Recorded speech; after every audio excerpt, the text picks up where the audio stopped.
আমি কখনোই একটা জিনিস কিছুতেই বুঝতে পারি না। জিনিসটা কি জানেন তো?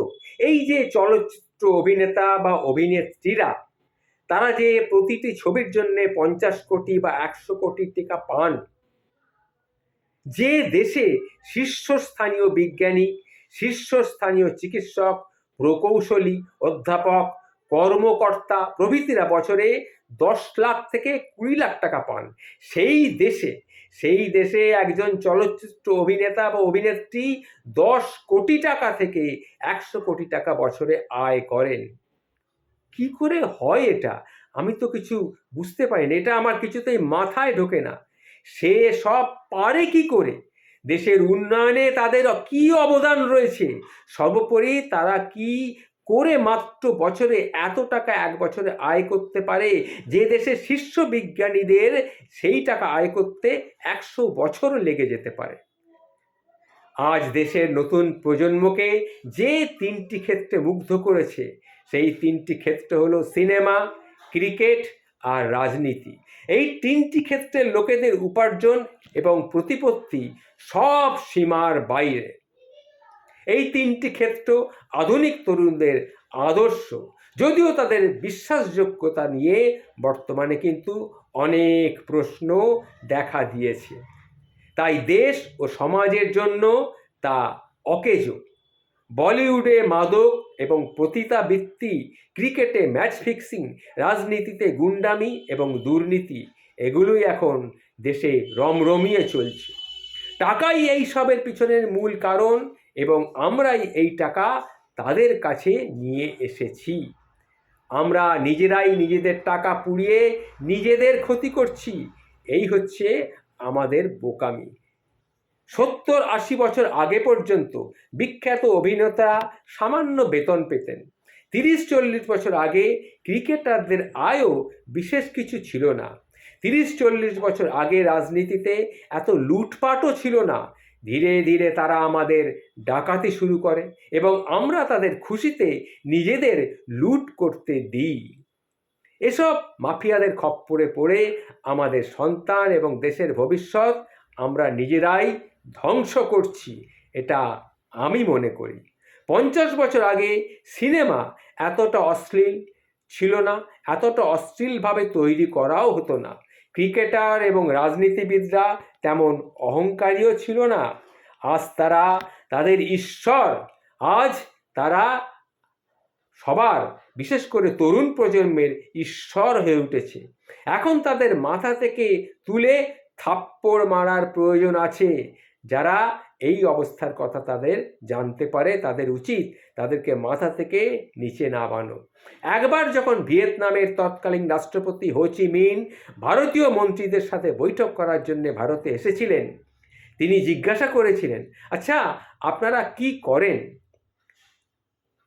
তখন সেই লোকেরা তাকে বলেছিল, আমরা রাজনীতি করি। তিনি কিন্তু এই উত্তরটা বুঝতে পারেননি। তাই তিনি আবার জিজ্ঞাসা করেন, আচ্ছা আমি জিজ্ঞাসা করছি আপনাদের পেশাটা কি? তখন সেই লোকেরা হো চি মিনকে বলেছিলেন, আমরা রাজনীতিই করি, রাজনীতিটাই আমাদের পেশা। হো চি মিন একটু বিরক্ত হয়ে বললেন, আপনারা হয়তো আমি যেটা বলতে চাইছি আপনারা ঠিক বুঝতে পারছেন না। আমিও তো রাজনীতি করি, কিন্তু পেশায় আমি একজন কৃষক। আমি কৃষিকাজ করি। কৃষিকাজ করেই আমাকে জীবিকা নির্বাহ করতে হয়। সকাল সন্ধ্যায় আমি খেতে যাই, আমি খেতে খামারে কাজ করি। আমি দিনের বেলায় রাষ্ট্রপতি হিসেবে দেশের জন্য আমার দায়িত্ব পালন করি, কিন্তু তা সত্ত্বেও আমি কিন্তু খেতে খামারে যাই। আমি একজন কৃষক। হো চি মিন আবারও একই কথা জিজ্ঞাসা করলো, আবার যে আপনাদের পেশাটা কি? আমার কথাটার মতন কি আপনাদের বুঝতে পারছে কোনো অসুবিধা হচ্ছে কি? তখন সেই প্রতিনিধি দলের একজন সদস্য কাঁধে কাঁধ মিলিয়ে বললেন, রাজনীতিটাই আমাদের পেশা। এর থেকে একটা জিনিস স্পষ্ট, যে ভারতীয় নেতাদের কোনো উত্তর ছিল না। পরে একটি সমীক্ষায় জানা যায় যে ভারতে 6 লাখেরও বেশি মানুষের জীবিকা রাজনীতির দ্বারাই সমর্থিত। আজ এই সংখ্যাটা কোটিতে পৌঁছে গেছে। মাত্র কয়েক মাস আগে যখন ইউরোপ করোনায় বিপর্যস্ত হয়ে পড়েছিল, টানা কয়েক মাস ডাক্তাররা একটুও বিশ্রাম পাচ্ছিলেন না। তখন এক পর্তুগিজ ডাক্তার ক্ষোভের সাথে বলেছিলেন, তোমরা রোনালদোর কাছে যাও, যাকে তুমি কোটি কোটি ডলার তুমি দেবে তাকে দেখার জন্য। আমি মাত্র কয়েক হাজার ডলার পাই। আমি দৃঢ়ভাবে বিশ্বাস করি যে দেশের তরুণ ছাত্রদের আইডল বিজ্ঞানী, গবেষক, শিক্ষাবিদ এরা কেউ নয়। তাদের আইডলকে অভিনেতা, রাজনীতিবিদ, ক্রীড়াবিদ। তাদের কাছে তোমরা যাও। কেন যাচ্ছ না? এখন এই করোনার সময় তাদের নিজস্ব অর্থনৈতিক উন্নতি কারণ হয়েছিলে তোমরা, অথচ এখন দেশের প্রয়োজন যাকে, তখন আমাদেরকেই দেশের প্রয়োজন। কিন্তু দেশ কখনোই এইভাবে চললে উন্নতি করবে না। সামাজিক, বুদ্ধিবৃত্তিক, সাংস্কৃতিক এবং কৌশলগতভাবে দেশ সবসময় কিন্তু পিছিয়ে থাকবে। এমন দেশের ঐক্য ও অখণ্ডতা সবসময় কিন্তু বিপদে পড়তে পারে, এটা মনে রেখো। যে দেশে অপ্রয়োজনীয় ও অপ্রাসঙ্গিক খাতে আধিপত্য বাড়তে থাকবে, সে দেশ দিন দিন দুর্বলই হতে থাকবে। দুর্বল থেকে দুর্বলতর হবেই হবে। দেশে দুর্নীতিবাজ এবং দেশবিরোধীর সংখ্যা বাড়তেই থাকবে। আর সৎ লোকেরা ক্রমশ প্রান্তিক হয়ে পড়বে। তাদের জীবনযাপন কঠিন হয়ে যাবে।